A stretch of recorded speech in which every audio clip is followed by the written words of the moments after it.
Baloo, the one-handed slam.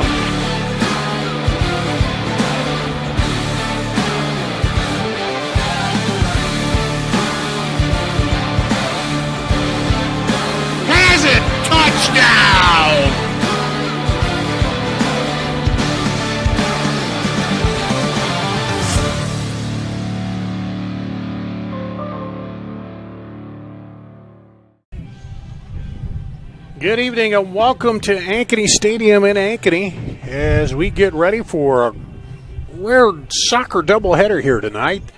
Ankeny Centennial taking on the Ankeny Hawkettes here in the first matchup here at the stadium, which, if you remember, used to be the high school. Now the middle school has split off into two schools here, and these two teams will face off here tonight. Centennial coming in at number 2, 8-1 on this year. The Ankeny is at number 7 at 5-2, and joining me is Justin Vorster. And good to see you, man. It seems like it's been, over a year. No, it's good to be back, with mate. all the soccer and stuff canceled and that. It is good to see you back. Yeah, it's good to be back. Obviously last year was with the whole COVID thing and that, it was, a little bit demoralizing. But I tell you what, I'm motivated, positive, ready to get back into things, and just looking forward to kicking off the high school season's in, but like this particular match here, the rivalry match between Centennial and the Hawks is, it's a pleasure to be here, and it's going to be a fantastic game. I know that already. And I know some of the last few games I've done have been 10-0 games where they played outside kind of the Metro League a little bit, some of the other schools. But I'm pretty sure this isn't going to be a 10-0 game. This is going to be seems like it'd be a pretty evenly matched game here, shouldn't it? Matchup. Yeah, I believe it's going to be very evenly matched. It's going to be competitive. A lot of these girls play club together. Now they opponents. So we're in for a crunch match today, and I'm excited to see how this goes. Both coaches are fantastic. Simon Brown with the Ankeny Hawks, and then Chris Allen with Centennial. Very sharp guys, tactically minded. It's going to be interesting. Let's talk about some players to watch in this matchup here today. And we'll start out with Elizabeth Overberg. And she is 20 points on the season, 8 goals, 4 assists on the season for Centennial. And then for Ankeny, we have Ali Fongsavan. She has 7 goals, 1 assist, 15 points on the season. So a couple of big goal scorers here. And, sometimes it's the assists, too, that you look at more than just the goals, because it's how you set up your teammates, and it's how, you play when you don't have the ball that makes a bigger difference sometimes, isn't it? Yeah, well, let's take, for example, Overberg. She's a familiar name around the high school Metro league, and she's a quality player. She's in her senior year now. I remember her from a few years ago when Ankeny won it a couple of years ago, and they still the holders of the state championship, the high school girls state championship. But having said that, you need players. Oh, sorry, she's with the Centennial team. But yeah, having said that, you need quality around you. So you have to have quality players around you that are able to play. She needs players to play with her. So with her movements and that, she will create the opportunities for herself. And we're getting ready for the starting lineups here, I believe. So we'll go to our PA address announcer. Introduce our starting lineups. First, for the visiting Jaguars, a senior, number 1, Ali Jumper. Senior, number 3, Megan White. A sophomore, number 6, Alana Pennington. Junior, number 7, Courtney Kovacs. Senior, number 9, Elizabeth Overberg. Sophomore, number 11, Avery Porter. Senior, number 14, Macy F. Junior, number 16, Ellie Street. Senior, number 19, Cecilia Burrows. Sophomore, number 21, Katie Compton. And a junior, number 25, Ella Becker. Jaguars are coached by Chris Allen.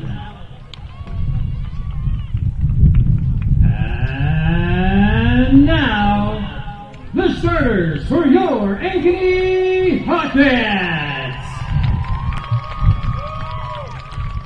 In goal, a sophomore, number 0, Jasmine Mosier. At forward, a senior, number 5, Ali Fongsavan. Midfielder, a senior, number 8, Irie Vincent. A junior, midfielder, number 9, Kennedy Mackey. Midfielder, a sophomore, number 10, Taya Pritchard. At defender, a junior, number 11, Eden Gibson. A sophomore, defender, number 12, Jenna Pitts. At forward, a senior, number 13, Rachel Chrisman. At defender, a junior, number 16, Maddie Bowles. A freshman, defender, number 19, Elizabeth Proctor. And at forward, a junior, number 21, Brooke Harrington. Head coach of the Hawkettes is Simon Brown. Let's take a break. We'll be back with the kickoff after this on CISN.TV. 35 years in the automotive industry, I had the opportunity to build on the American dream, just like Henry Ford did over 100 years ago. Introducing the all-new DeArmond Ford Indianola. Like Ford Motor Company, we're a family-led business guided by our core values of hard work, trust, honesty, and integrity. People drive to Indianola to buy Fords. The all-new DeArmond Ford, DeArmondFord.com. Built for America, sold by DeArmond Ford Indianola. Hi, I'm Joe the Car Guy with Westside Auto. I'm excited to tell you about our new lifetime oil change plan. When you purchase our plan, you'll never have to pay for an oil change again. If you get a different car, simply transfer the plan over. If that car's oil needs are different than your original plan, just pay the difference. It couldn't be simpler. You won't have to worry about inflation or prices going up. Give us a call at Westside Auto Pros to get details on the lifetime oil change plan. And remember, when I say lifetime, I mean your lifetime, not just your car's. Obsessively, relentlessly. That's what you can always expect, even when faced with the unexpected. It's a service we take seriously, providing comfort in the rain, tools to help you save, a helping hand along the way, and from a safe distance away, delivering the energy you need while going the extra mile. Regardless of the times, our team remains committed to you.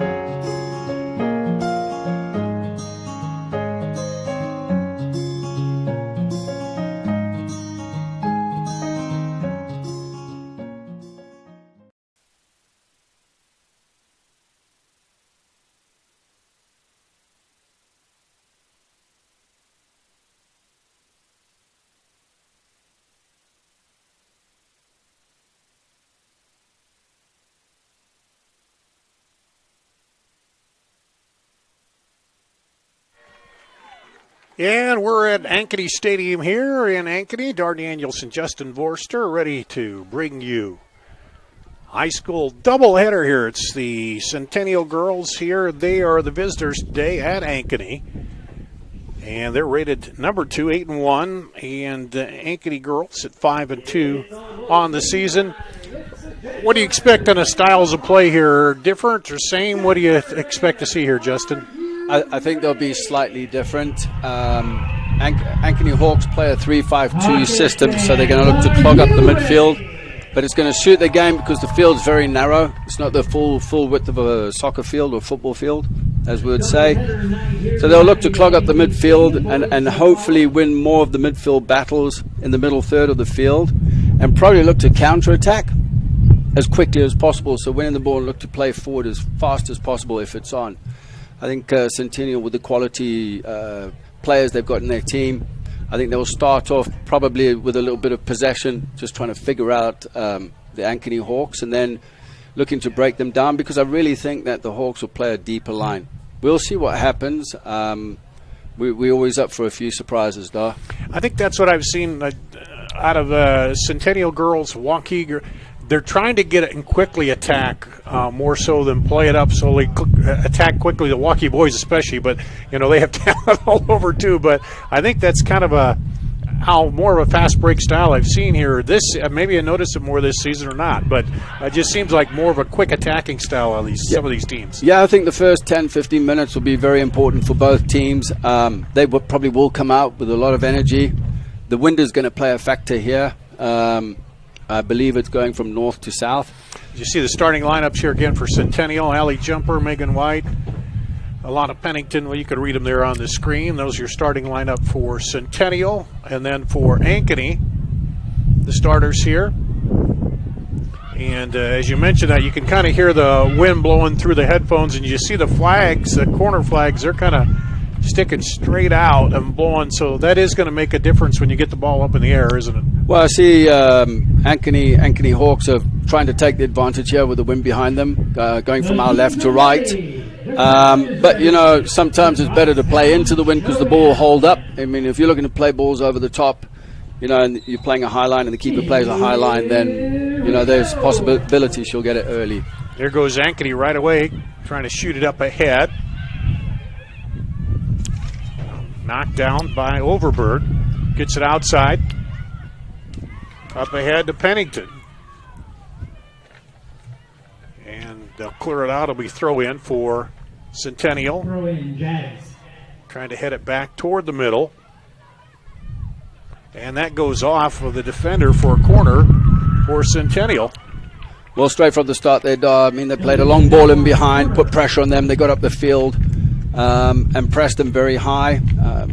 Looking to attack very, very quickly at this point. And as we were talking, the ball did blow off the spot before the kick. They had to move it back, so you can kind of tell how heavy that wind is down there, enough to move the ball just sitting there. So how do you try to swing it in against this wind, or do you keep it on the ground? Well, if it's going to be an in-swinger, you've got to aim right out so that the ball swings in. This is an out-swinger here with the right foot. As you can see, the ball's been drawn to the top of the box. And up quickly on defense to knock it away is Brooke Harrington. Now Centennial drops it back, and they'll shoot it right up ahead into that wind. It holds up. Overberg turns it, or excuse me, Compton turns it there. As you can see, the numbers around her. As soon as she received the ball, there were 2-3 players already closing her down, so the press is pretty good from the Hawks. Becker shoots it up ahead. Pennington.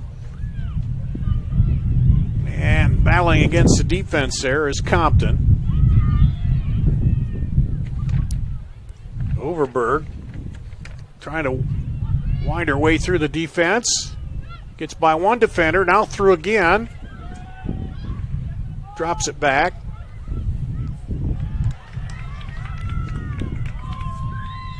It's a little harder to turn and get a shot on the goal like where she was at right there with the wind coming out, I think, isn't it? Yeah, well, you see Overberg was forced. She was on her left foot, and she wanted to cut inside onto her right foot and break into the box. She actually could have got a shot on her if she took another quicker step to the ball. But now that's already a key point. Whoever's marking her, just press it to the left and keep her out there. Don't allow her to come onto her right foot. So the pressure forces it out. It'll be Ankeny throw on the far side. Looks like they got a free kick. Okay.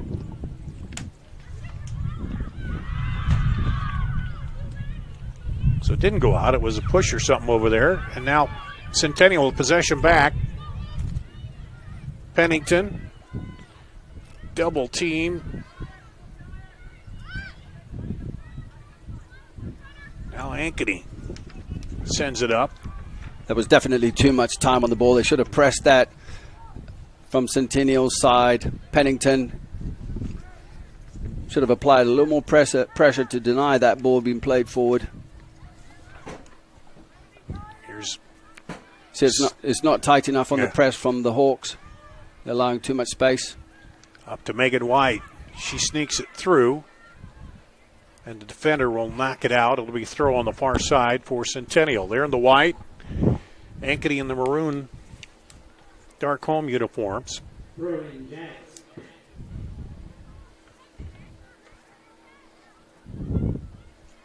they send it across, but nobody there but Ankeny.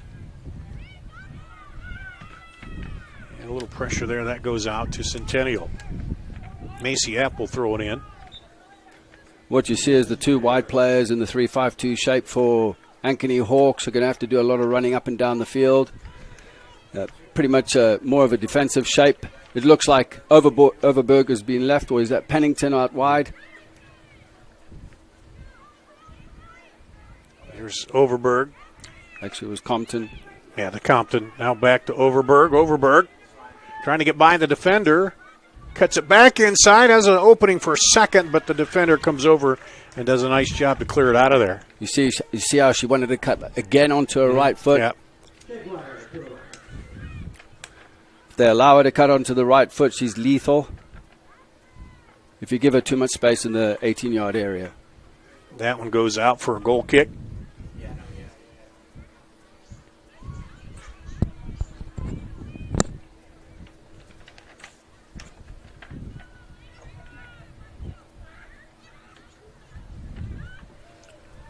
Decent ball up into the middle third there from the goalkeeper, Jasmine Mosier.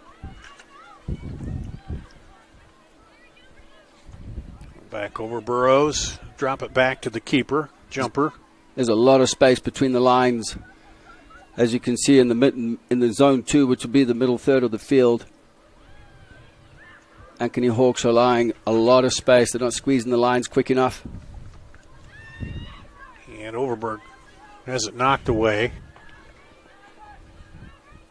They take it up that outside again, and it goes out.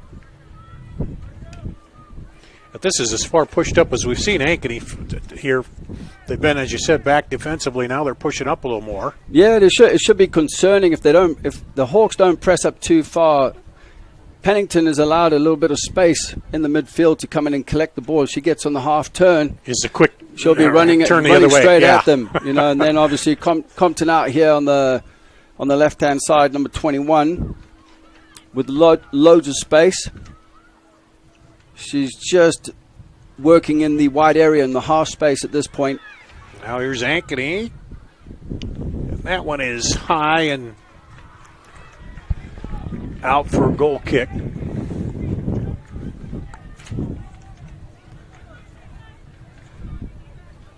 Probably a lot of nervous players out there, just getting started, and the rivalry, and then, as I said, some of these games recently haven't been real tight, so it's a little different.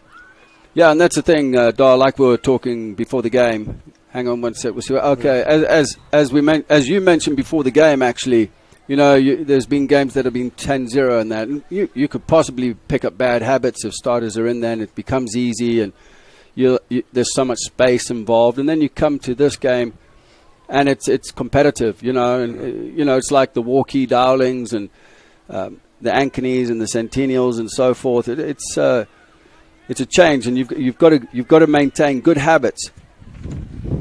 Now they try to work it up again. Megan White now back to the middle. Out wide to Compton. She drops it back. Lob up there. Looking for White. Ankeny sends it back the other way. Maddie Foles. It'll be a throw in on the far side for Centennial. Yeah, as you've seen, most of the play, they've looked to switch it out to Compton out here on the left-hand side, the near side to the commentary box, as she goes in for the challenge. And Ankeny had it for a minute, but still haven't got possession there. Now there's White, and she'll be called for the bump. Vincent did well there to ride the tackle, gain her team a foul. It's the time to shape up. Free kick with the win. It's a decent ball in. Yep, handled by Harrington.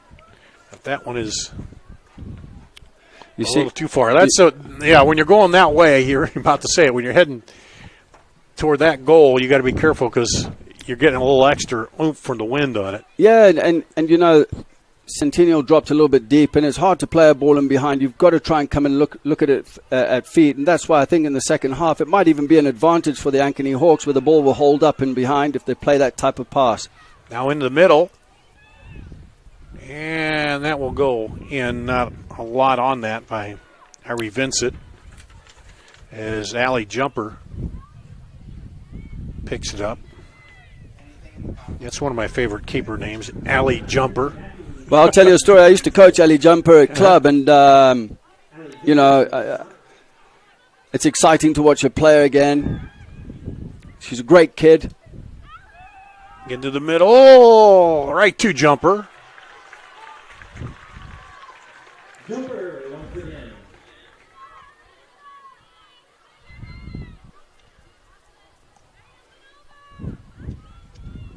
She gets a good kick out of there against the wind, but knocked down by Mackey. It's a good interception, cutting out the passing lane, but it's back with the Hawks. We send it wide. On through and out.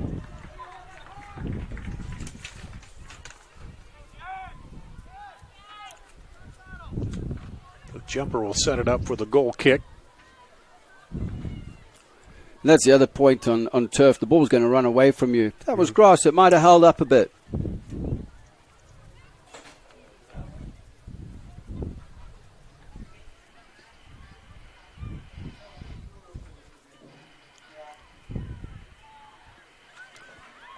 Now Centennial. Work it up ahead. Overberg drops it back. Lovely piece of composure there by Overberg, just turning, restarting play, keeping possession. Knocked down by Becker. Kept alive. Up through. Oh, good step in by the defender. Good ball there by Overberg, played between the lines. Headed back up by Becker. You can see Becker's role is just holding in front of the back four, protecting the centre backs. Nice and strong, sturdy. She looks good in the air. Quite a battle on the sidelines, and Centennial comes away with it. And into the keeper. Could have been a dangerous ball if Compton would have made a run across the goalkeeper. But they just needed more players in the box. They're not getting enough players up. Centennial are very, very deep on the goal kicks. Trying to get possession here. Good. Obviously, the wind has a factor.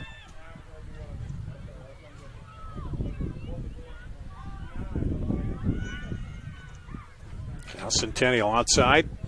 Still not the right ball, to be honest with you, but they win a foul.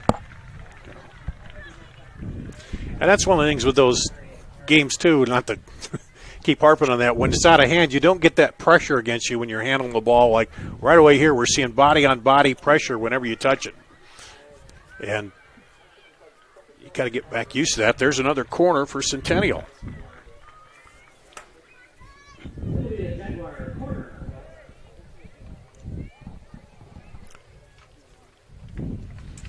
Looks like Macy Epp is going to come over to take the corner.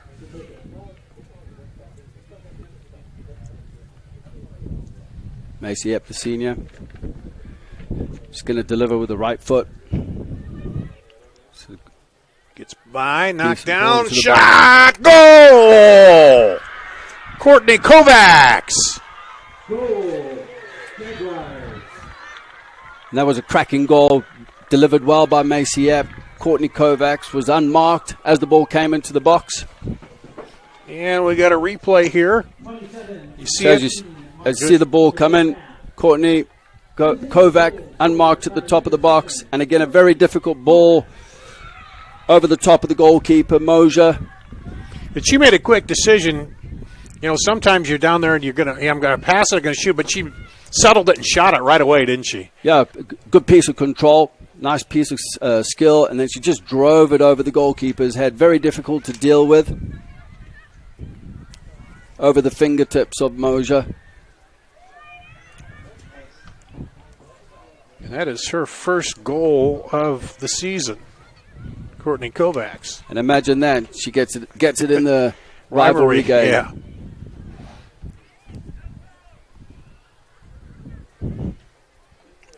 So Centennial goes up early here.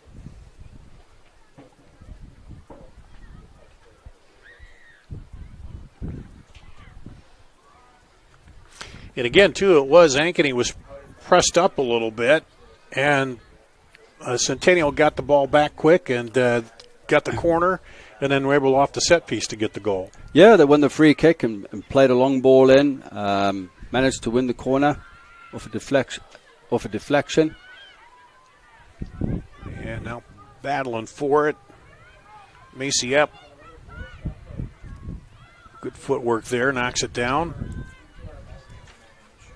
Now they're settling into keeping the ball, having gone 1-0 up. Yeah, you get that little adrenaline surge that just gives you a little extra step once you score first, don't you? Yeah, I mean, it's motivating as well, and it looks like they're looking pretty comfortable on the ball at this point.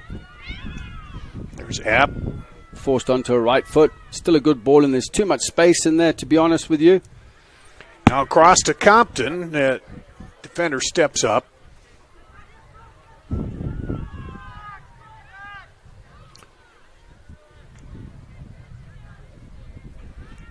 Street runs it down. Because the back line for Ankeny Hawks is so deep, the issue they're having right now is in the midfield. They don't really have a holding midfielder that's dropped deep enough to screen the ball going into their center forward.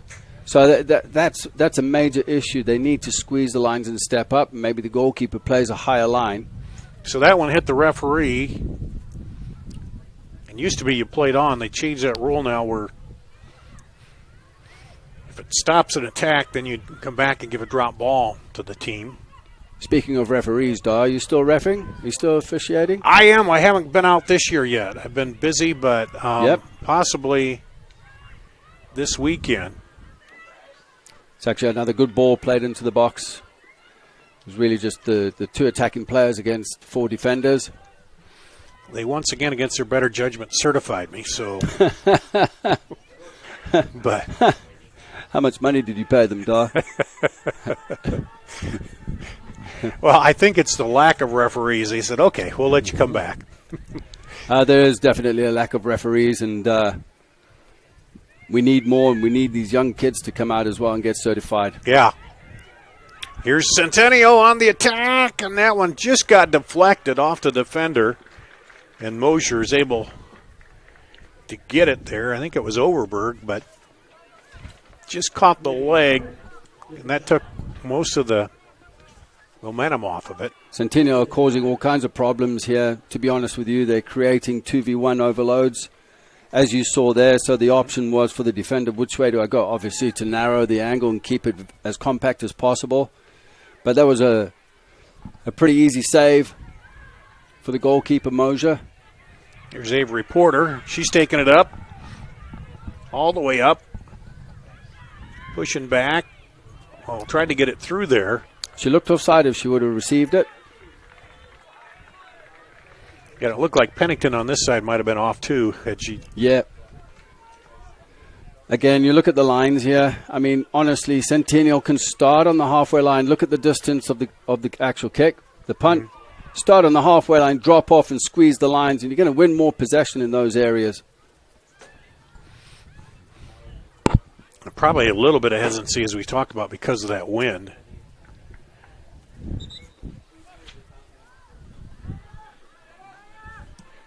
And looks like the substitution, Emma Gott, the freshman, coming in here for Ankeny. It'll be a goal kick for Centennial.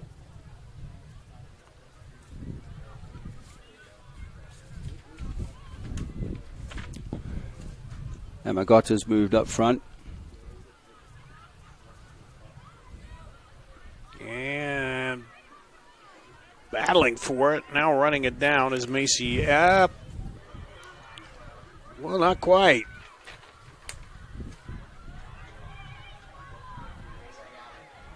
That was Gott battling her right away. Came in, got into the action, and that'll go back to Centennial. They throw it in quickly. Pennington gets it by the defender and then kicks it out wide on the other side. Pennington was looking for Porter, Avery Porter, and the quick switch. Now Overberg takes it quickly, going to throw it in. Substitution for the Jaguars. Takes header number 5. 50, Tash, number 15. Centennial, throw it. And Centennial will throw it in. Who was the substitute? I didn't catch that. Well, Gott came on. So Emma Gott came in, went up front.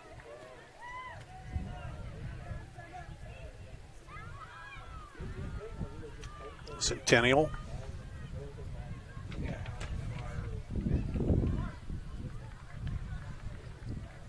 It'll stay with the Jaguars. Ella Becker's been really strong in the midfield there. Strong player, very mobile. Now that goes back to Centennial or Ankeny.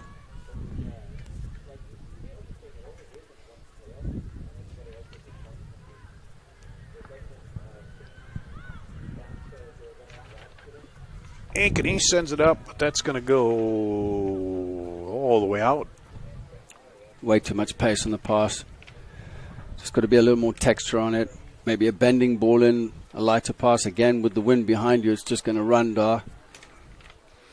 Well, halfway through the first half, Centennial up 1-0.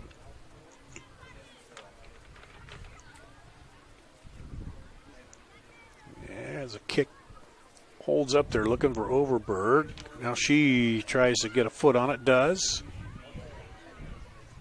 Back into the middle. They get it outside to Macy Epp. To Porter. She sneaks it back through. Epp trying to run onto it. And that'll be a corner for Centennial. Macy Epp, the left back, getting forward, creating a problem with the overloads down the left-hand side. Will take the corner with a right foot. Looks like it'll be a in-swinger. And this causes problems within the shape they play. I mean, if they can cause overloads, and Macy Epp will bomb up and down the line. Comes in high. Yeah, battling for it over there. Kovacs is trying to get it, but it'll be a goal kick for Jasmine Mosier.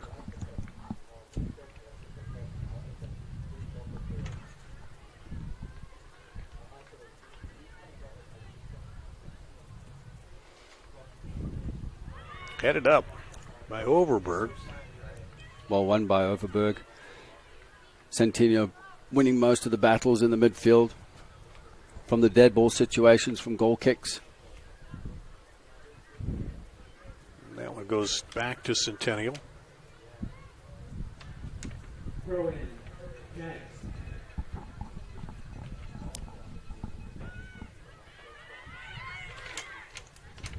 It's where the Hawks need to step the line up a little bit quicker.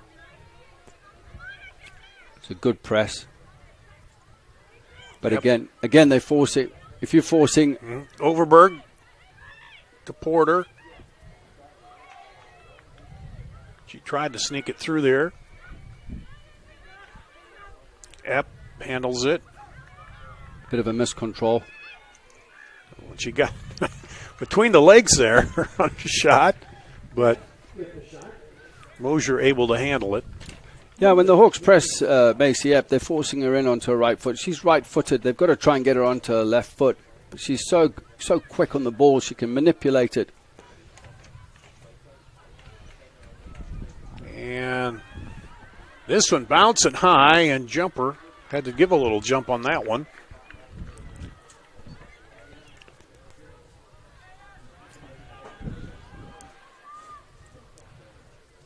And now Ankeny trying to get possession. It was a good press from the Hawks. And Kovacs lets it go out, and it'll be a goal kick.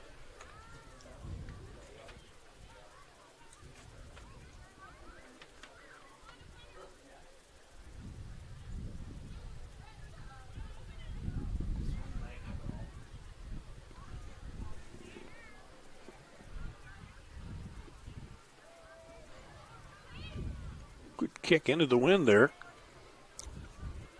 3v1. Again, the Centennial win the ball. Avery Porter. Just rebuilding, looking for Becker. She sends it out to the right. Not really a good ball. It was played behind the right back.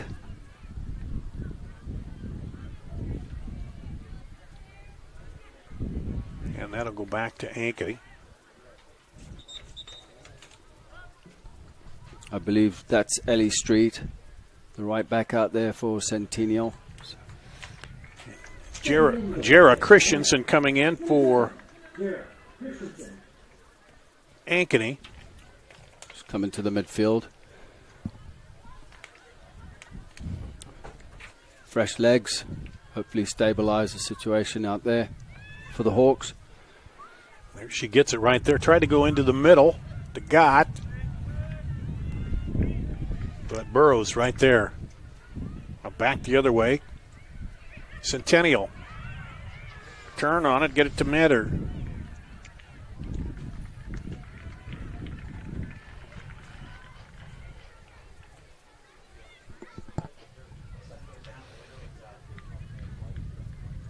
Down on that corner, trying to work it through is Overberg.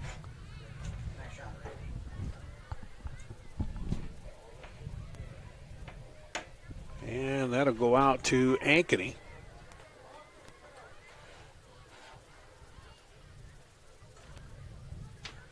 And battle for it again. Overberg kind of gets on the ball, keeps it alive, drops it back to Becker. This could be a problem. Ankeny steps in, taking it back the other way. Not enough support for Elizabeth Proctor. She did well to maintain possession, waiting for support actually. And yeah, she started out pretty good in green, and then she got back there and there were 3 white shirts. But now the first corner for Ankeny here. And we saw Centennial score off their first corner. Let's see if Ankeny can get something going here. Tie it up.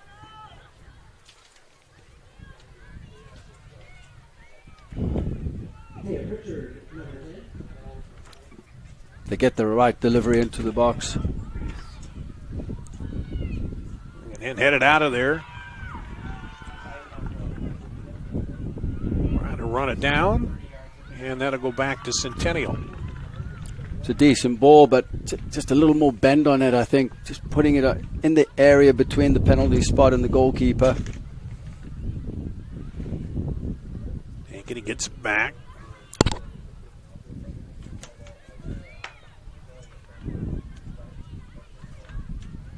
Going up ahead to Christensen.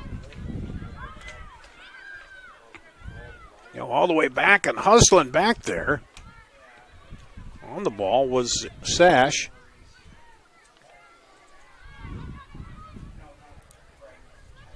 Pennington drops it to Overberg. They'll kind of reset it.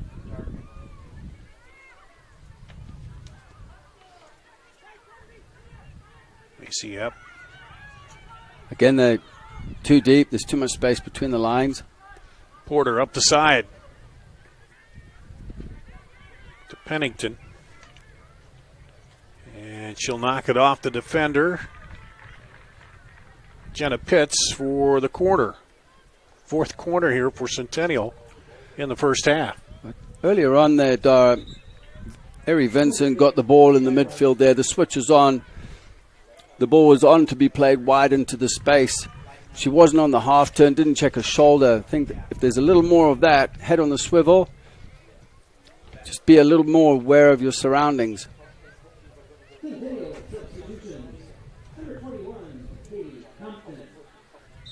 Compton back in for Centennial. And Megan White back in there as it comes in, and that'll go wide. It was a decent ball in. I think that was Compton on the far post, I believe. Mm-hmm.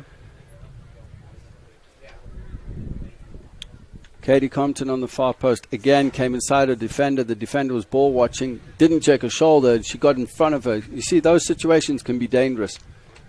It's just a split second. Becker heads it up.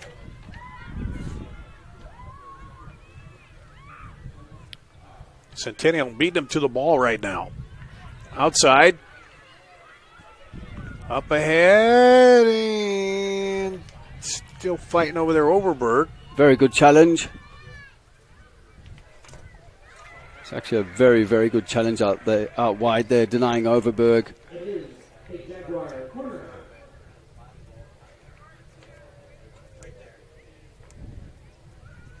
Was that Rachel Chrisman?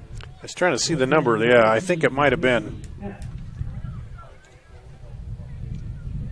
The numbers are so small, either I need contact lenses Eden or Gibson. Is it Gibson? Well, I think it was Gibson. Yeah, she's number actually 11, not 13. Yep. Yeah, she's been quality at the back there for Ankeny Hawks. That was really good. Lobbed up, headed, and that'll stay in. Ankeny tries to clear it out. And stepping up is Burrows.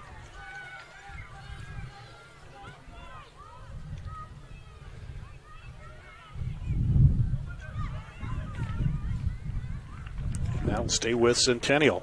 Ellie Street was out there.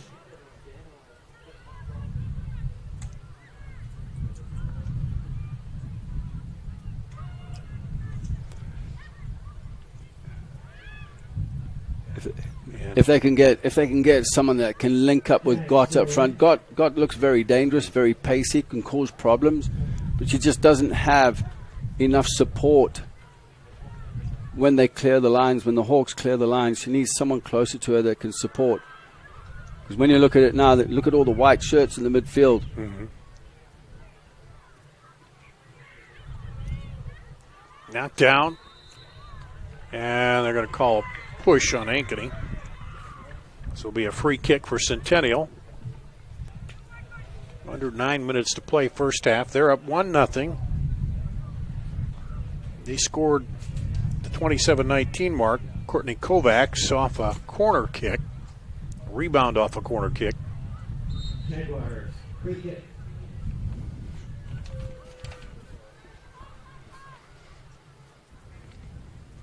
This one coming up high, drops in. Ankeny can't clear it.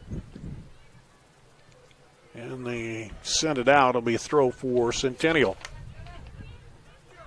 And we'll get a substitution here for Ankeny. Looks like Brooke Harrington coming back in.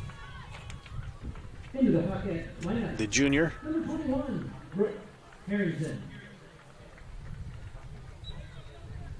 Replacing Ali Vongsavong.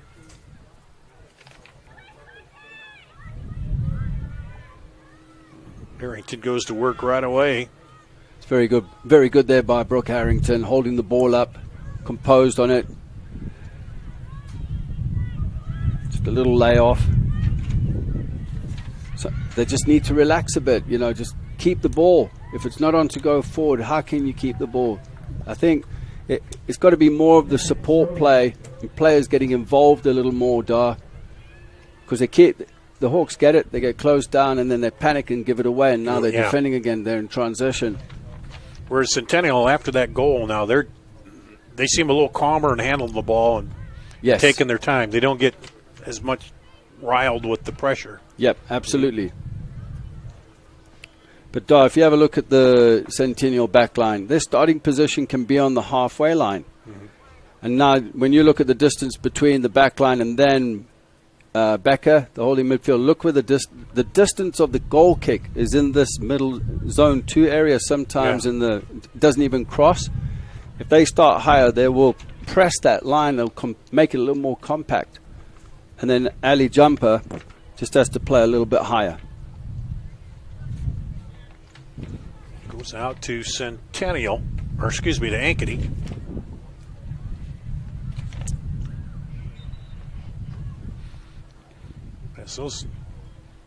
You're right. The white numbers of Ankeny are a little harder to see than the black ones on the white of Centennial.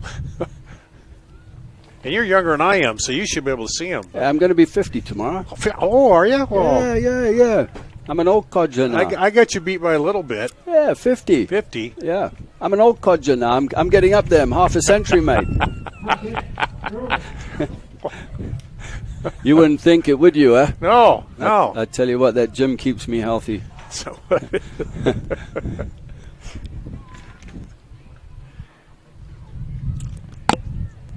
here's a throw in for Ankeny.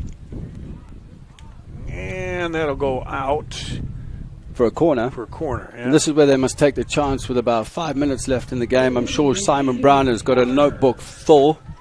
He's probably used up all his ink right now in preparation for his halftime talk with the players. But there's no doubt he'll have a plan. I know Simon pretty well, as I do Chris Allen as well for Centennial.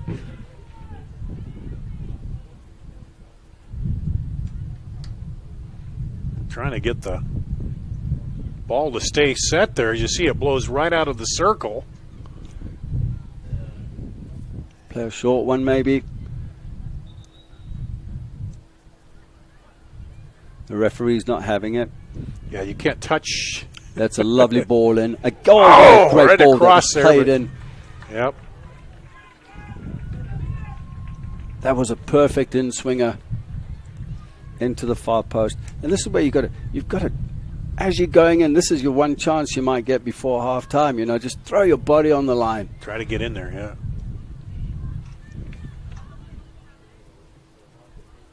You see that ball just hold up into the wind. Yeah, lovely ball around the corner there by Macy App.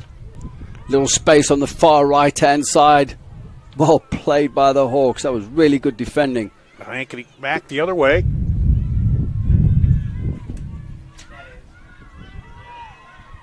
And jumper right there.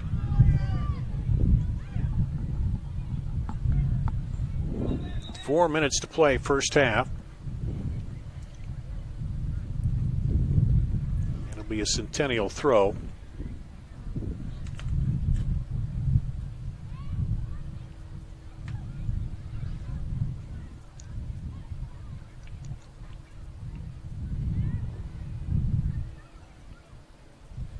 Megan White heads it up, keeps it alive. She's allowed all the space as well. Trying to work it through. Drops it back to White. Now poked away by the defender. Street comes right up. She sends it across. Goal! Off the foot of Avery Porter. Avery Porter's run was magnificent. Timed well, just inside the defender.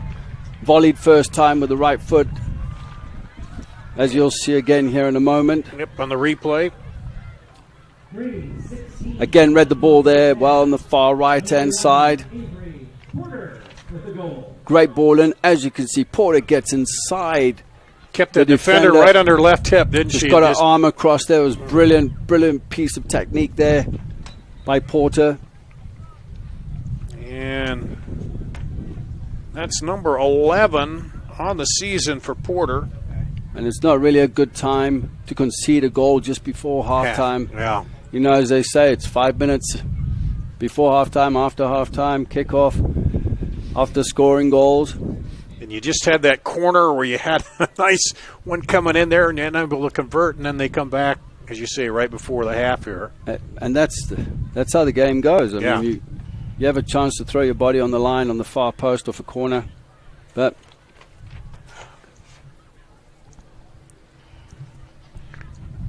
now Centennial.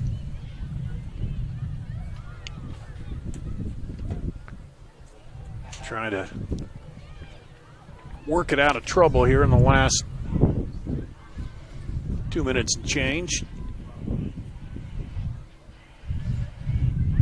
And up into the middle. Here we go. Leaves it outside for Porter. decent ball played out. And defender knocks it back. Look at the numbers on the far post there. Macy Epp gets that onto her right foot, rides the tackle. Epp is tackled. There will be a yellow for Jera Christensen. A little unfortunate. I think she just lunged out with her right foot, not meaning to foul her. Epp's so deceptive on the ball. Threw her body left and cut in onto her right foot. And Eden Gibson will come in.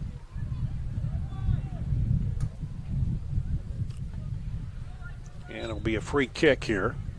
Kovacs, she scored the first goal. Lops this one up, headed toward the goal, but Mosier able to get there. Matter of formality for Mosier.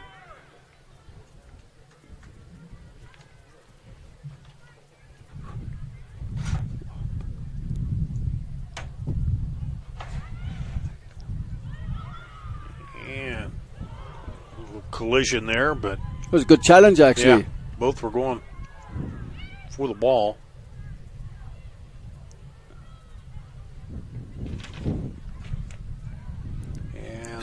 Pennington just drifting into the space there between the lines for Centennial, number 6. She's off the ball. She'll probably get it right now. Not a good pass played in, though.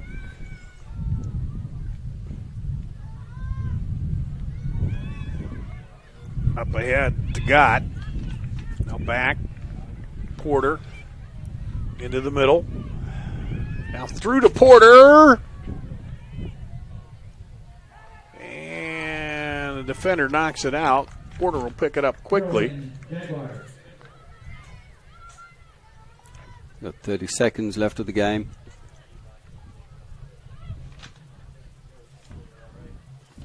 And that'll stay with Centennial. Here. 18 seconds and a half. Clock rolling. 10, 9, 8, Epp throws it in. It's knocked out. 5, 4, 3, 2, 1. And that'll be the first half. Centennial gets a late goal in the half to add a little insurance here. And we'll take a 2-0 lead into halftime. Here, we'll take a break. We'll come back with more after this on CISN.TV. Who loves you, Iowa? Schottenkirk Chevy Waukee does. It's closeout time at Schottenkirk Chevrolet Waukee. Get up to 17% of MSRP cash back on select new 21 models. Over 50 new Equinox and Traverse. Early lease termination program for Chevy owners, whether you bought your Chevy from us or not. Click, call, or stop in. Who loves you, Iowa? Schottenkirk Chevy Waukee does. WaukeeChevy.com.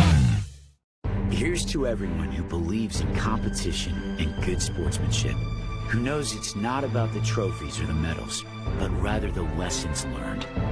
For those who understand, it's not whether you win or lose, just that you give your best. So go ahead, lace them up, take the field, have fun, and play. For the experience, for the memories, for the love of the game. Shields. Central Bank opened its doors in 1877 and has been proud to call Iowa home ever since. For more than a century, our family-owned business has worked hand in hand with friends and neighbors across the state to make their dreams a reality. Come visit us at our new location on Hickman and Waukee and see how Central Bank can make it happen for you.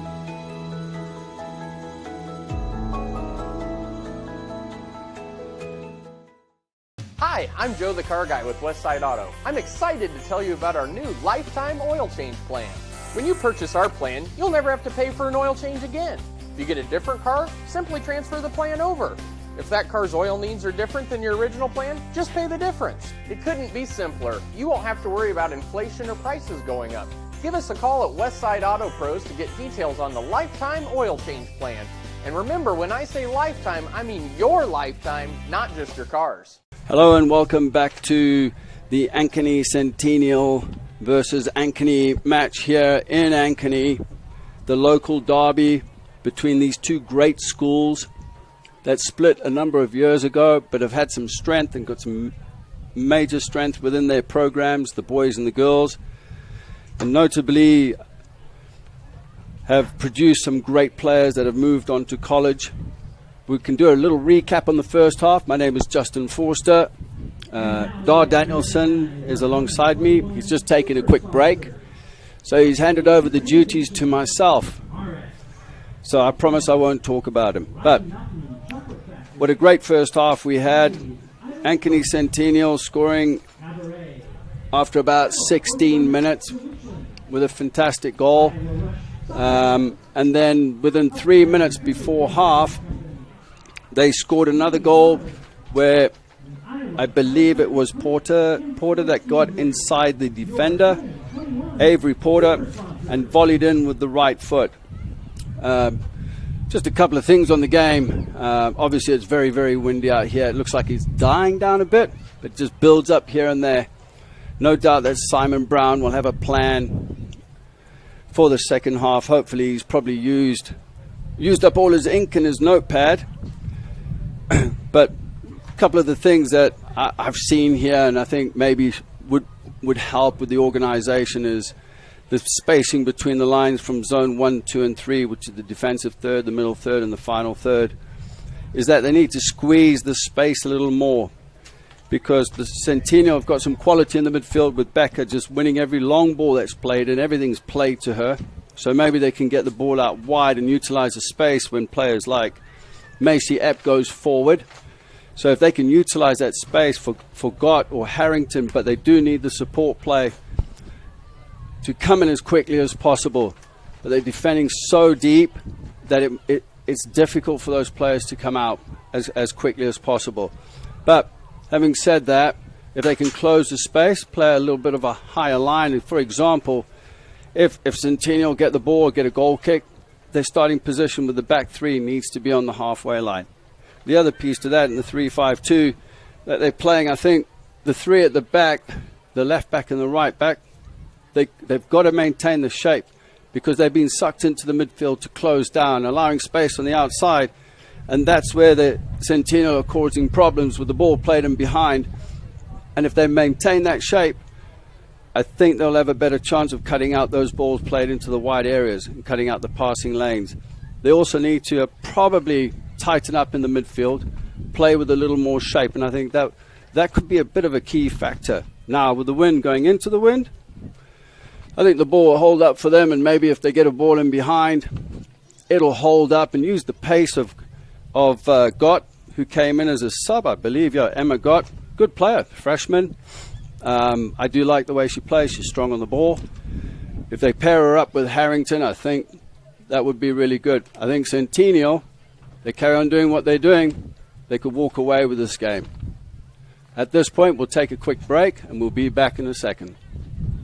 35 years in the automotive industry, I had the opportunity to build on the American dream, just like Henry Ford did over 100 years ago. Introducing the all-new DeArmond Ford Indianola. Like Ford Motor Company, we're a family-led business guided by our core values of hard work, trust, honesty, and integrity. People drive to Indianola to buy Fords. The all-new DeArmond Ford.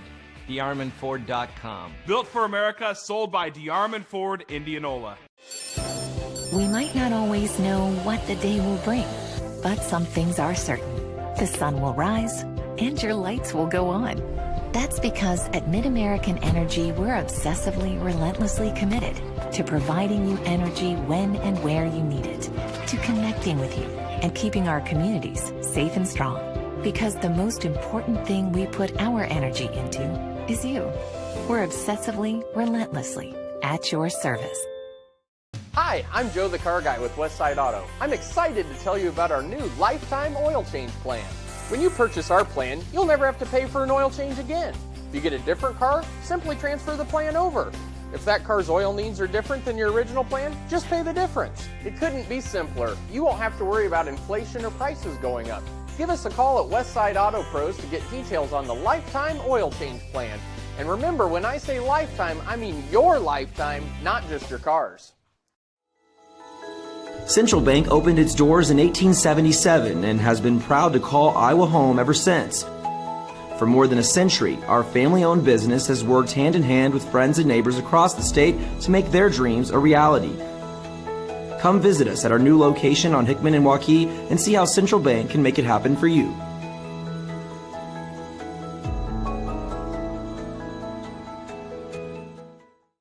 Here's to everyone who believes in competition and good sportsmanship, who knows it's not about the trophies or the medals, but rather the lessons learned.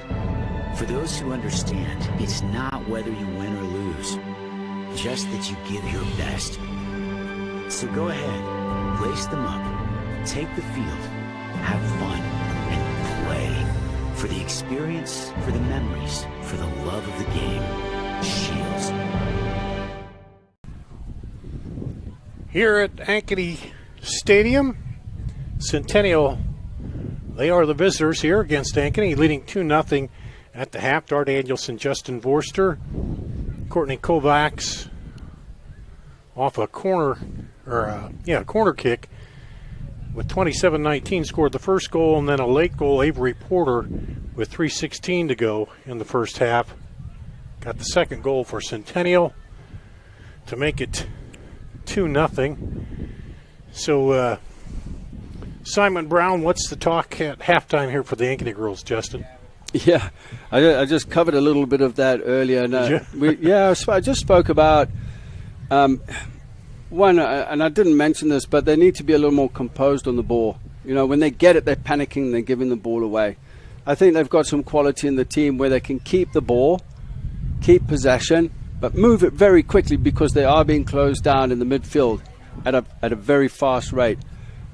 Then, in addition to that, before receiving it, they've got to see their pass. When I talk about speed of actions, they've got to see the pass, get on the half turn, check the shoulder, and can they play the quicker pass in? Having said that as well, they need to step up quickly and press between the lines. When we talk about Centennial, you know, Chris Allen has a quality squad. He's done great things there. They're in control of the game. They will have the wind behind them. But I think teams have an advantage with the wind because it holds up. So I think Simon will probably not Simon, but Chris Allen will probably tell his players, keep what you're doing. Macy Epp is a threat down the left-hand side, the overlapping left back. She's got a lot of pace. She can get back. She's right-footed. And if they keep allowing her to cut in on her right foot, she can sling the ball, and in swingers causing problems in behind their back three. So Centennial is out there ready to go. Here comes Ankeny. They'll come from the northwest corner there, back over. And I hadn't been over here since they redid everything. It's been a while since I've been doing a lot of my stuff over at Waukee, but nice addition to the press box and the stadium they have here at Ankeny.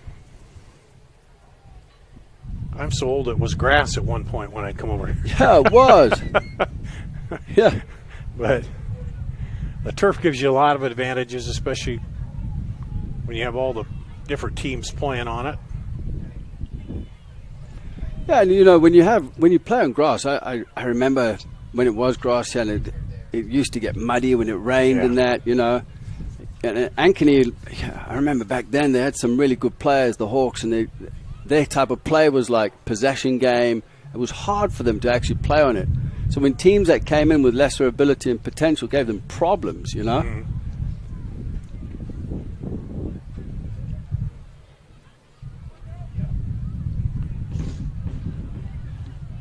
Well, we're waiting Ankeny to huddle up here and come on out to start the second half.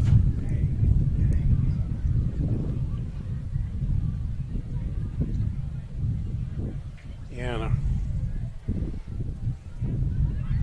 our camera guys are just having a hard time hanging on up there outside the press box here. Randy and Reese. As you can see now, too, some of the shadow coming over the field just a little bit. Second half of tonight's soccer doubleheader. Here we go. Ankeny in the maroon, jerseys on the right, Centennial in the white on the left. They'll kick, or Ankeny rather, will kick off to start the second half. And they set it up front, trying to get something going early. Push up. Maya Hall knocked it through. Or excuse me, that was Maddie Foles. And that'll go out for a corner for Centennial. It was a good initial press from Maddie Foles. Just closest to us here in the commentary box. But then the ball played over the top. Just, you know, you thought you had the wind behind you. It seemed like it just held up there. Megan White ran onto it, and now she's just won herself a corner. Macy Epp will take the corner here. And it's a good ball. Great header there. Now, oh, goal! And again, it's a defensive error there. Communication between the goalkeeper, Mosier. But that defensive header earlier on was fantastic. It's not the right time, really, to concede the goal. 3-0 down as we see the replay coming in. Great header. Didn't quite clear the lines.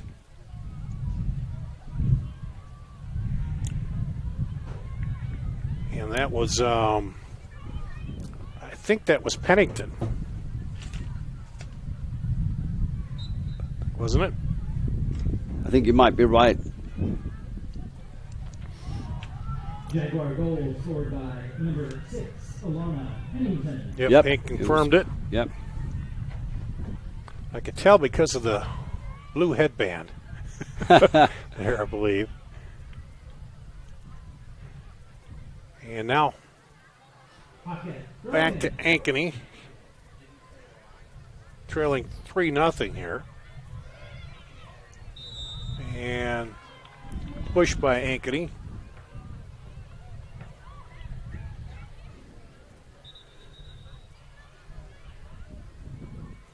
So it wasn't directly off the corner, but again on a rebound from the corner kick where Centennial gets a goal again.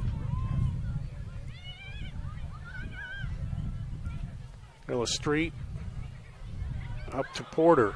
Porter moves up. She's got White up there ahead. Tries to drop it into her. And it'll be a goal kick. Yeah, it was a good challenge. Just out wide, but had to be careful. As Megan White was forced into a wide position. Ball played short, rather awkward. Pennington knocks it down. Again, Becker just sitting in the midfield. She's having a field day out there. Just picking up all the pieces coming out. Macy Epp couldn't get control over there. It'll go back to Ankeny.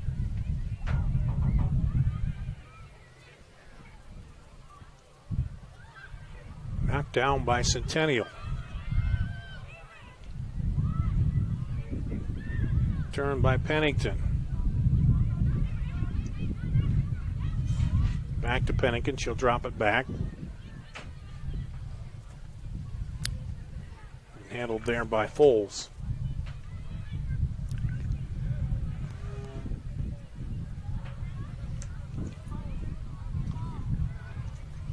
The Hawks, Ankeny Hawks have gone into a 4-3-3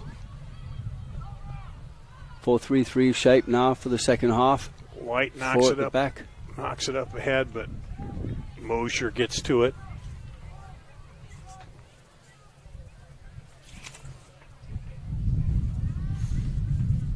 Mosier had only given up 5 goals prior to this, but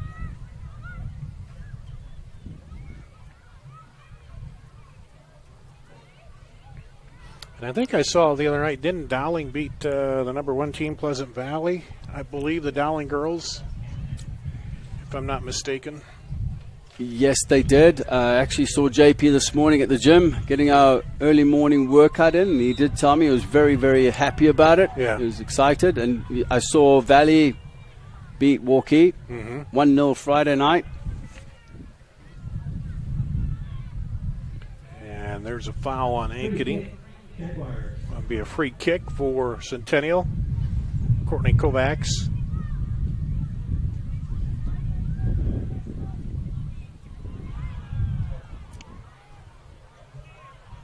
Becker heads it back.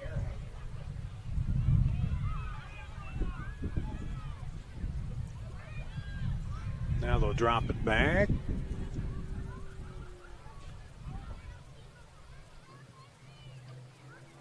Pritchard. Up ahead to White. White trying to turn around by the defender. Gets Good piece of by. skill. Yeah.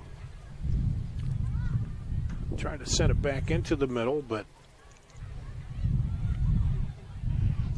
and it's there's a huge distance between the lines here. The midfield and the back line are so deep, and they've left Harrington up front with Becker in front of her, and the back three, 2 players dealing with her.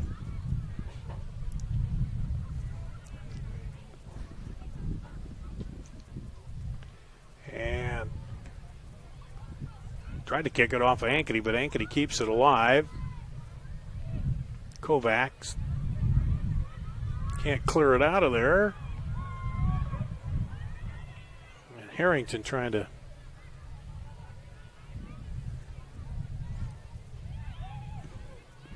move it up. Now they'll send it across to Porter. Good takeaway by Ankeny. Got nice piece of skill.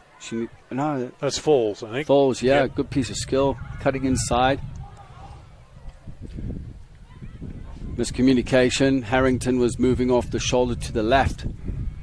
The ball was played between the 2 centre backs. It was pretty easy there for Ali Jumper.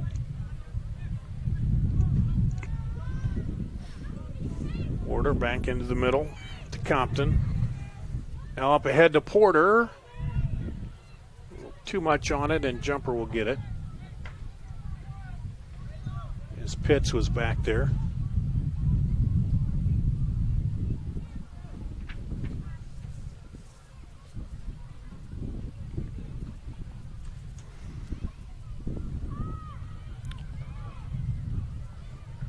And White plays it off to defender, and Centennial will get the throw.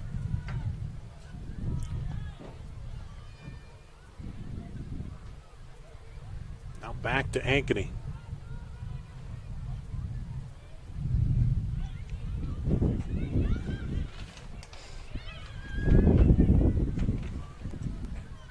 We're looking to send it up that right side again.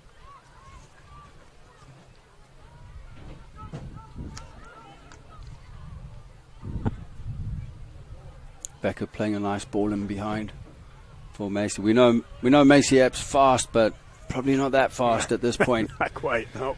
She's been up and down that side on the far left-hand side. First half, she was up and down again. Pennington drops it back.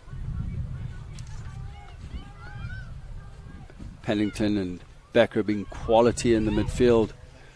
It's a great tackle there by Rachel Chrisman, the senior. Nice, loads of space here to run into.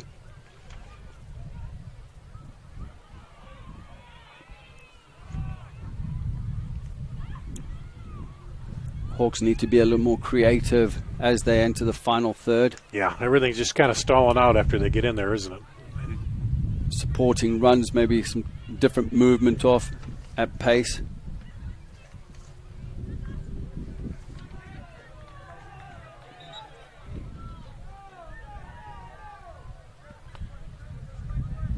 Okay, they reversed the call there. Good officials talked to each other.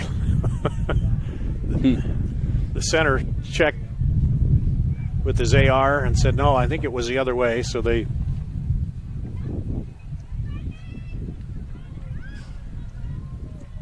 overturned that. And that'll go to Centennial. Avery Porter sends it in. Here to White. She'll just drop it back to Burrows. And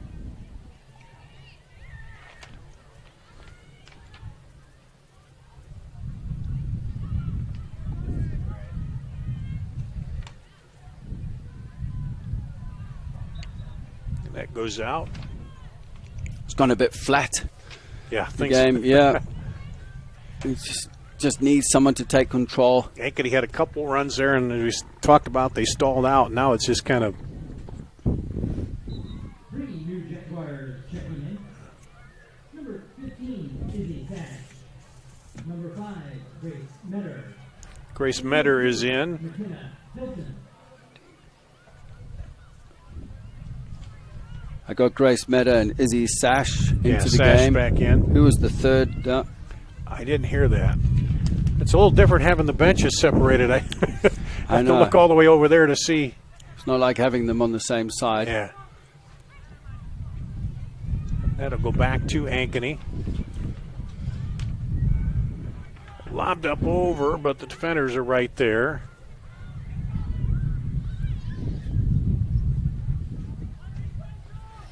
That's McKenna Hilton there. I think she came in. Number 2. Number 2 was the other one. Now in on the far side there. 3 freshmen have come into the game.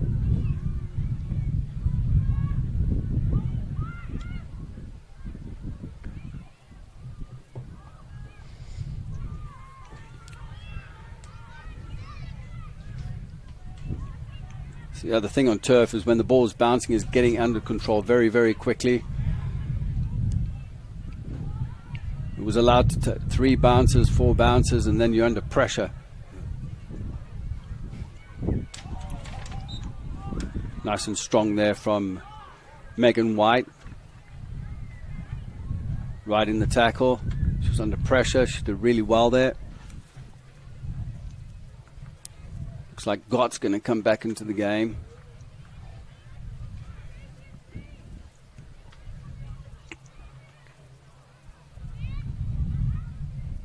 Had by Porter.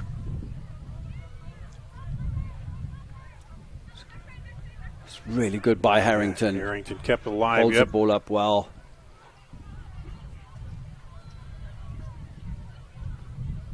She had support under her. Just need to get the third person running off the ball. The runs are very linear as well. There's no vertical movements, inverted movements. Becomes a little bit predictable.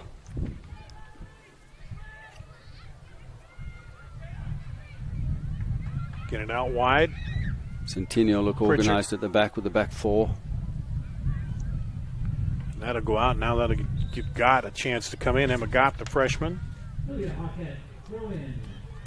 Substitution, number 6, Emma Gott. Now they'll push up as Jenna Pitts, the sophomore, will throw it in.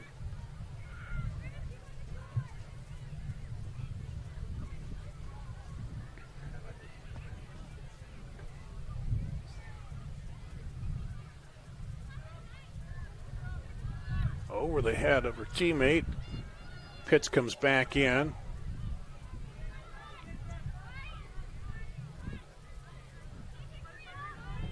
Possession, Ankeny.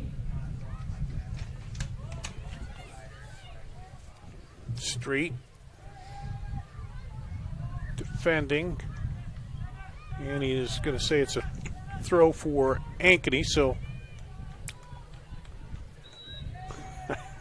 And the old trick, well, I'll pick it up and throw it the other way. Maybe he won't notice, but he was clearly pointing toward Ankeny.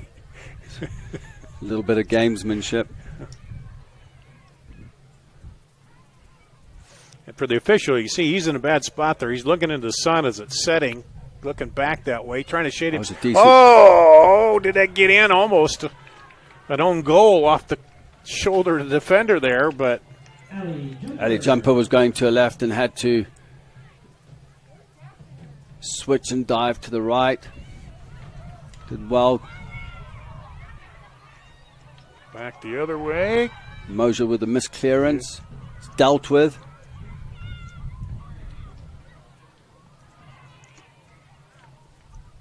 Comes Ankeny.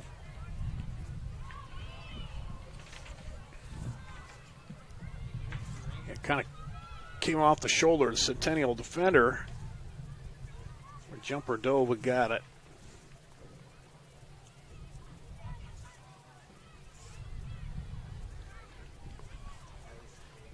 And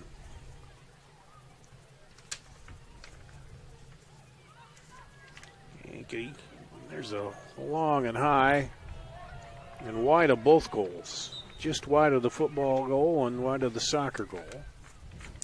It's a great facility, great setting here, isn't it? The stadium, sunset behind us. They got the lights on, so when the sun does get all the way down by the boys' game,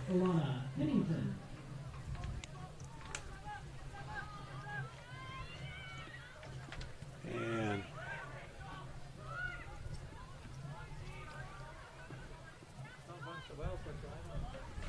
kept alive by Vincent, and then that'll go back to Ankeny. Vincent did well to cut out the passing lane. First touch with her left foot just kind of let her down to the side. She had to readjust her body shape.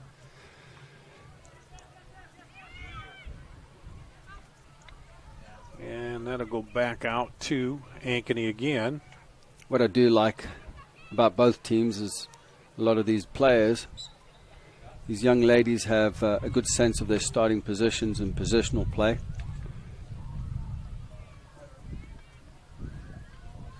And caught her on the hand, called the handball there. It's a free kick for Centennial.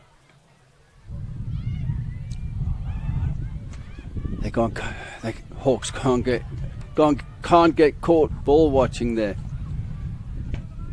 Players are making runs in behind them. Notably, earlier on there was Grace Meta, the senior, playing near side in the 7, on the right hand side in the 4-3-3. That'll go to Ankeny. This is a chance to get some numbers forward. Squeeze between the lines. Still got 3 at the back here with the 1 up front. But having said that, Centennial do break very quickly. Their counterattacks have been very, very dangerous, as we saw in the first half. Again, if we look at this here, Mosier gets up higher, the back 3 to the halfway line, get 1 player in front of the target player there for Centennial so you can block that out. As you can see, the midfield's pressed up. There's a big hole in between the lines. 22 minutes to go, 3-0 down, you might as well take a chance. And Centennial will throw it, and it goes off the head of Hilton. Now Ankeny, and it'll go back the other way.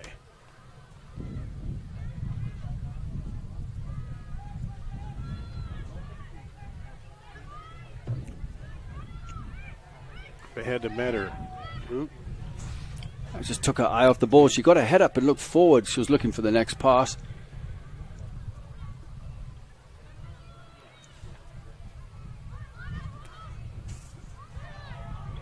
Down Pennington. Vincent did well there to win the ball.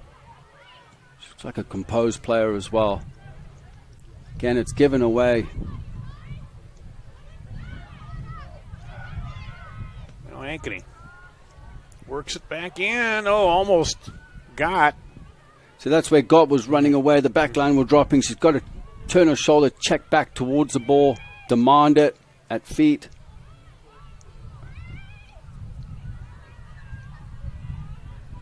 Got a race to the ball. Sash gets there first.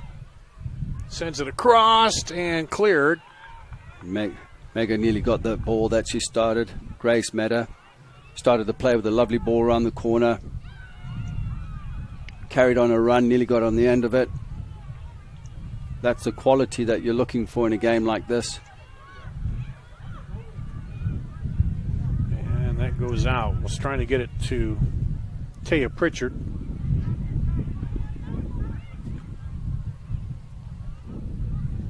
And that'll stay with Centennial. Jaguar throwing.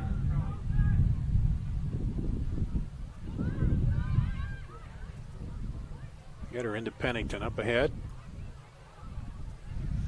Over to Overberg. Overberg now goes to the corner. Stops. And we'll get a corner kick out of that.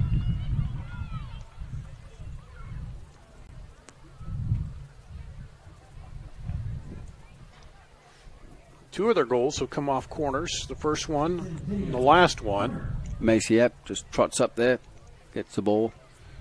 She's going to swing this in with her right foot. You see the flag blew down over there, and they didn't put it back up because it was blown down again. Now it seems like, I don't know if it's let up or not. It's still blowing pretty good, the breeze. She'll, yeah, see, you see the ball blows back a little before she can kick it. And that one's spinning in and just wide. A decent ball in. The runs have got to start maybe a little curved run away and then in, so you're running onto the ball.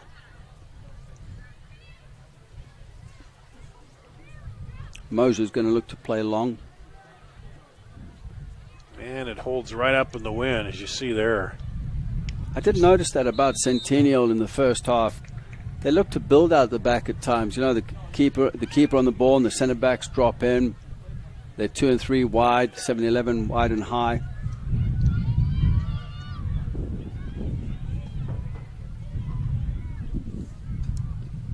Gibson wins the ball, turns it back. I do like Gibson. She's been solid there at the back in the center back role.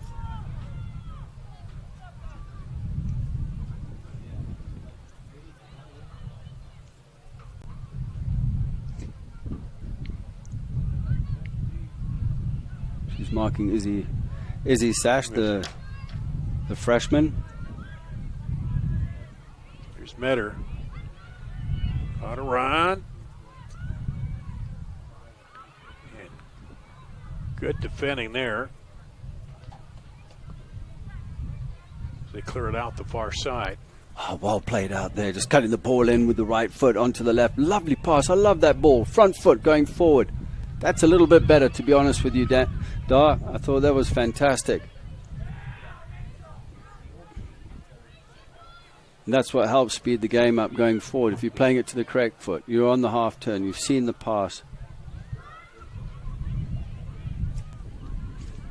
Taken away by Ankeny. Sneak it through there. Got.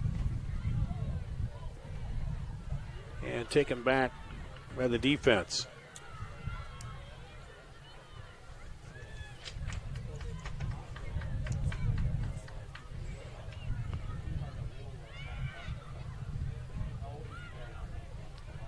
Quick touches by Centennial.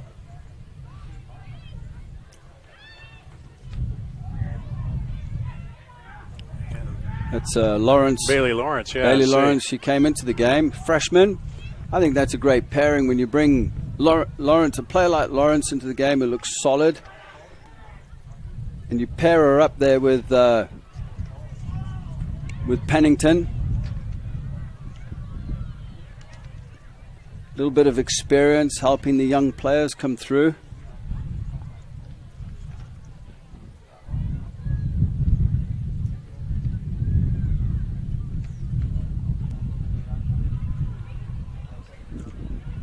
And there's Overberg. Yeah, so you got Pennington and Overberg in the midfield there, paired up with Lawrence, who's come in. And Lawrence is now going off. And I believe it's probably Becker coming back into the game. Yeah, Becker, Compton. Yeah, number 25. So, you know, I think that's fantastic. You know, Chris has thrown her in a big game, a big rivalry game. You know, you've got the two senior players, the experience helping her along. It's a great learning phase for the young Lawrence.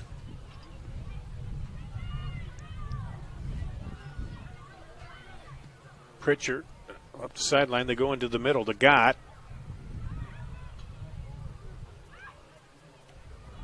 And stepping in is Gibson again. Now, Gibson will take it upfield. Now gets it over there to Pritchard.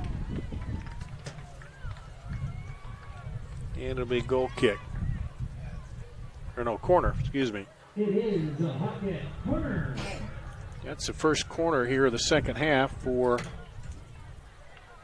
Ankeny.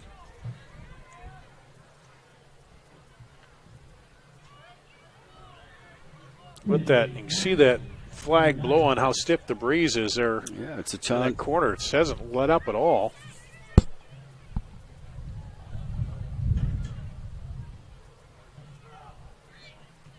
Swings it in, oh, just over the head. Again, it's not a bad ball played in. Just got to get the players on the end of it. And they'll clear it out.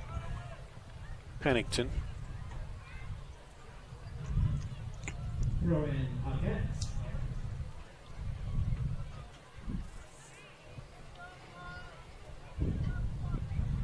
Centennial trying to turn it around. Nice change of momentum here. Foles up ahead. That's better from the Hawkettes, definitely.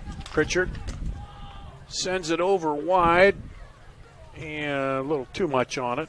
The quicker one-touch passes. I mean, the speed of actions are quicker. You're not holding on to the ball, but that was a lovely piece of play there by the Hawkettes.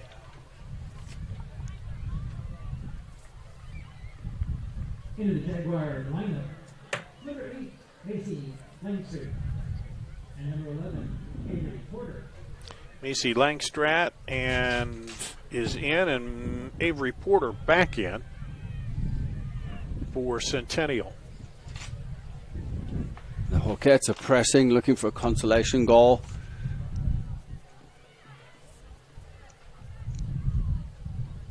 They go up the sideline there.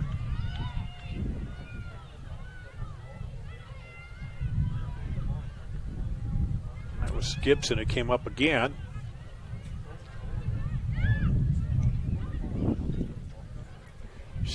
Not the right type of ball. The Centennial doing really well to cut out the passing lanes. The positional influence is looking good.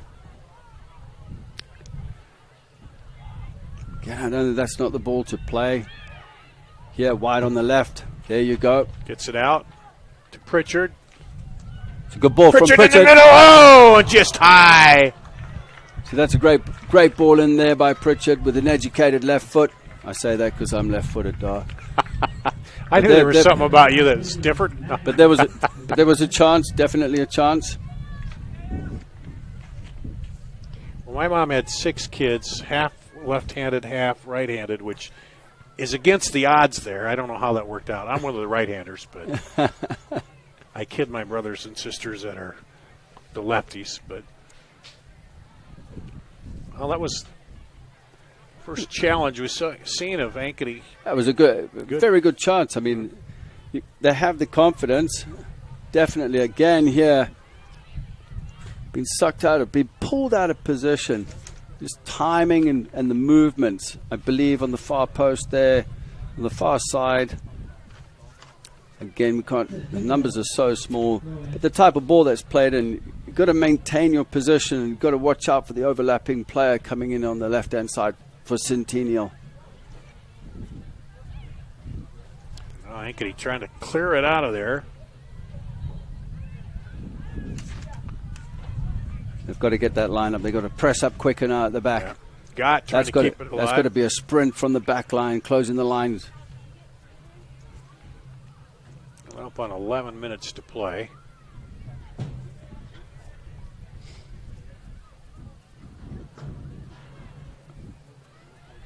Centennial. Back on the move.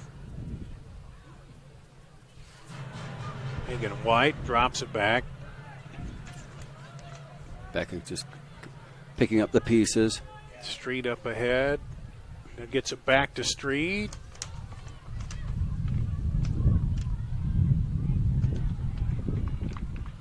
And it'll be a corner. Corner. Jags. For the Jaguars.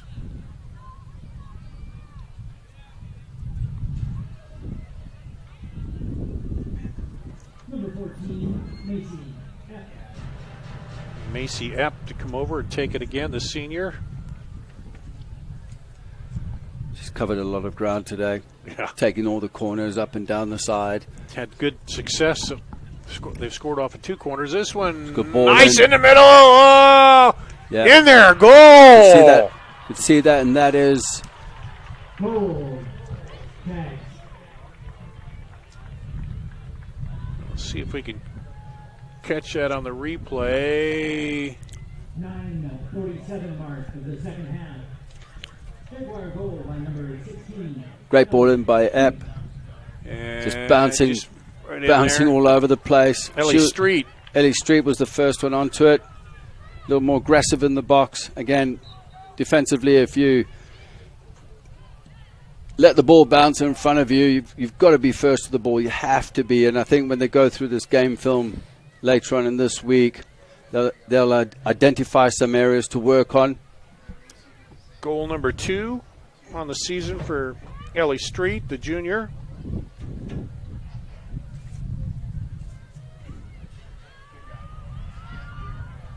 Oh, there was a chance there, but that was easily picked up by Ali Jumper.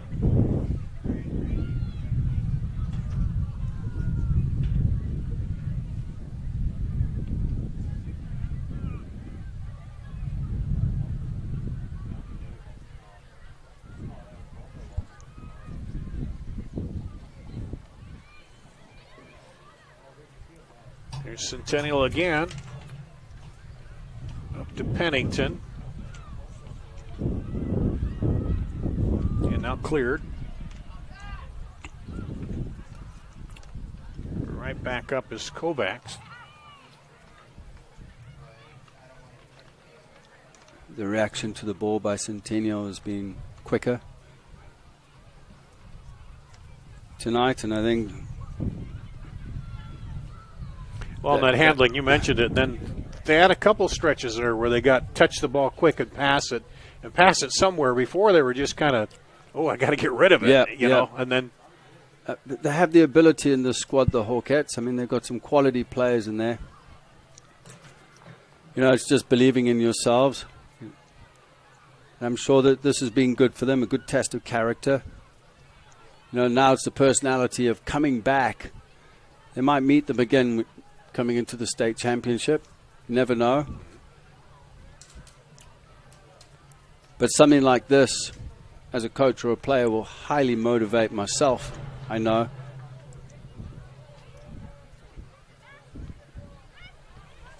Gott kept it alive there, trying to battle for it, and it'll go back to Centennial.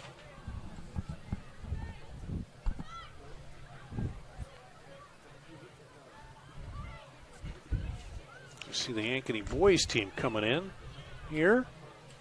We'll have their match in the second half of our doubleheader.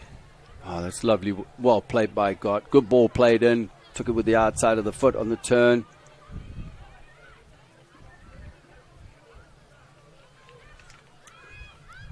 Defended by Pennington there.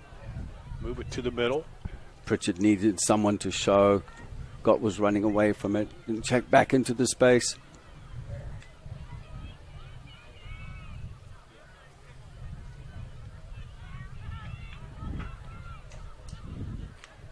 Compton over there battling for it. It'll go to Centennial.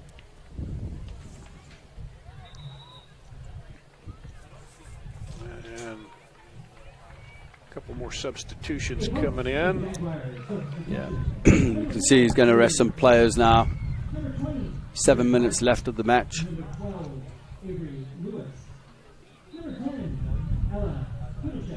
Bailey Lawrence in and Avery Lewis in.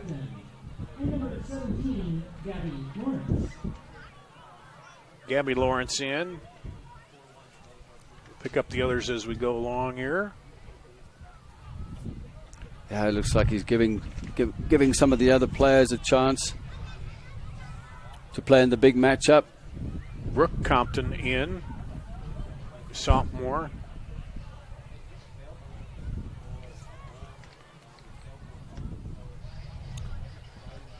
Now I take it that Brooke is related to Katie.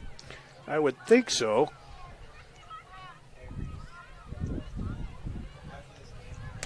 They're both sophomores. Twins? Twins? We'll have to check on that. Yep, yep. I thought you were doing the research on this game. Well, you've got me on that one, Dar. I did a lot of research. I didn't research. You didn't do the genealogy, though, yeah, did you? You didn't get that deep. I didn't, actually. No, I didn't get that deep, to be honest with you. Well, your first game match out, we'll let it go this you time. just have to let it go by with me, Yeah. Just don't let it happen again, okay? No, I won't. But I'm looking forward to the rest of the season in May. We've got Menace games and coming up. Yep. Yeah, some more high school games. Yeah, because you sit here now and it's hard to believe the whole soccer season last year went away, and it just. That was demoralizing, to be honest with you. Yeah. So I'm glad it's all back up and running, and people are healthy. Everybody's able to come out to the games and support their kids and family and so forth.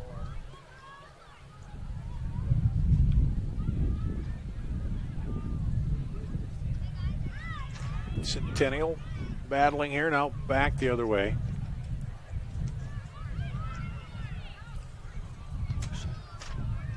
Kovacs up ahead to Lewis. Good run there by Kovacs. Very strong player.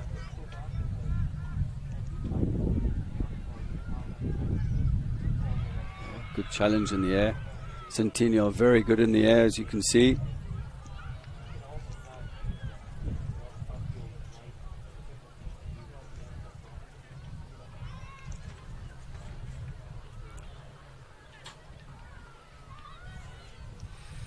If they look back on it, they're probably going to say that late goal toward the end of the first half, 3:16 to go, where Centennial got that one. That kind of, you go to half 1-0 in it, and you think, okay, we come out, make a charge in the second half. That just made it a little bit wider of a gap to try to overcome there for Ankeny. Yeah, against a quality side like Centennial, it can be difficult to get back into it.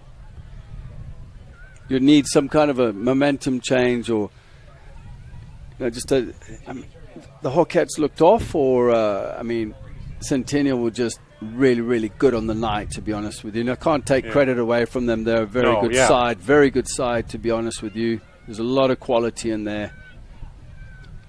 I was talking to Simon Brown, the Hawkettes coach, before the game, and he did say to me that the quality in that Centennial team is very good, and the depth. Look at the players they've brought in. You can see that they've got some depth within the program, so years to come they're going to look very, very sharp with the quality coming through.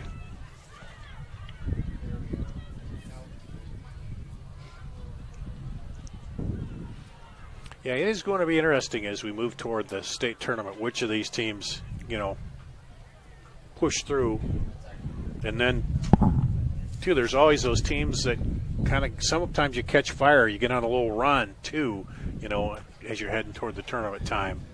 Well, this win today should push Ankeny Centennial to number 1. Am I correct in saying that? It might with the loss, yeah. With the loss to Pleasant Valley. Pleasant Valley lost it. That's a possibility, yeah.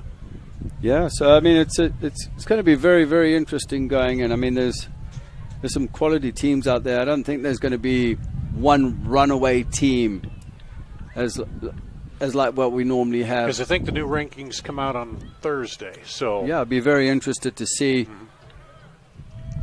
what the new rankings look like.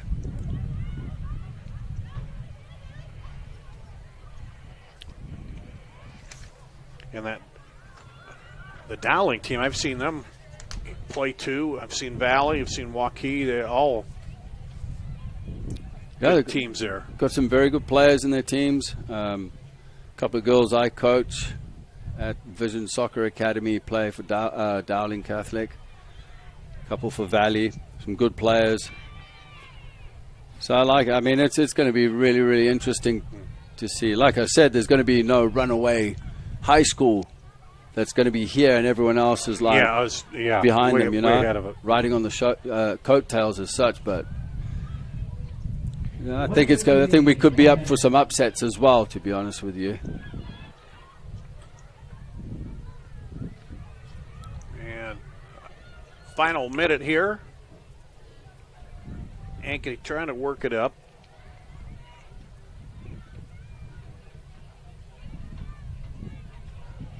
But as you say, you have those players come off the bench too, and they want to show the coach, hey, I know where I'm supposed to be, what I'm doing, and playing with some energy too. Well, I'm sure they'll get some games coming up where they'll play a lot more.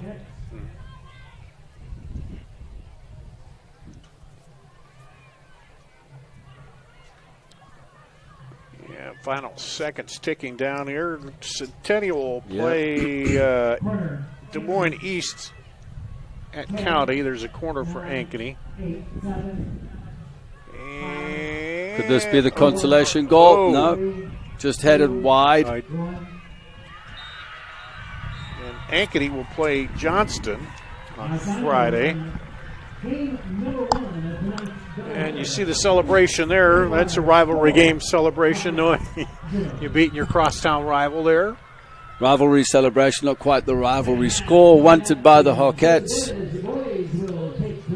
4-0. Centennial will take a break here, come back and wrap up the final on the girls matchup as we'll get ready for the boys game coming up. You're watching CISN.TV. Here's to everyone who believes in competition and good sportsmanship, who knows it's not about the trophies or the medals, but rather the lessons learned. For those who understand, it's not whether you win or lose, just that you give your best. So go ahead, lace them up, take the field, have fun, and play. For the experience, for the memories, for the love of the game. Shields. Central Bank opened its doors in 1877 and has been proud to call Iowa home ever since. For more than a century, our family-owned business has worked hand-in-hand with friends and neighbors across the state to make their dreams a reality. Come visit us at our new location on Hickman and Waukee and see how Central Bank can make it happen for you.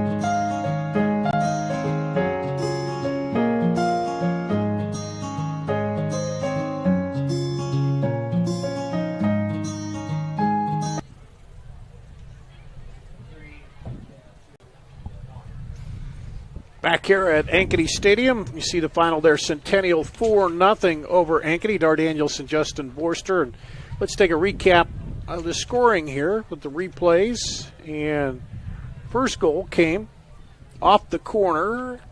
Bounces in there. Kovac settles it, and boom. Kovac did very well there just to bring the ball down. Controlled it dead to the ground and then just struck through the ball. It was 27-19 to play. Then they got a goal right before the end of the first half. 3:16 to play. Comes out. Then they send it in and off the foot. It was a lovely piece of pressure there by Street on the right, winning the ball. Great ball inside, and Porter came inside the defender to score. Avery Porter with goal number 11. Then in the second half, early on in the second half, another corner kick here. This one comes in, headed back in there and through by Alana Pennington. And that made it 3-0. And then the final goal with 9:47 to go also came after a corner kick. You see it in there, rattled around and in. The cleanup by Ellie Street made it 4-0 here as Centennial downs Ankeny 4-0 there. Centennial goes to 9-1, and Ankeny falls to 5-3. As we talked about, they could come Thursday, maybe be the top-ranked team here in the state, as Pleasant Valley lost to Dowling this week. And Centennial came in ranked number 2 after the rankings last week. So good match here. We're going to take a little break. Justin will be back, and should be another good match here with the boys. Ankeny Centennial and Ankeny here.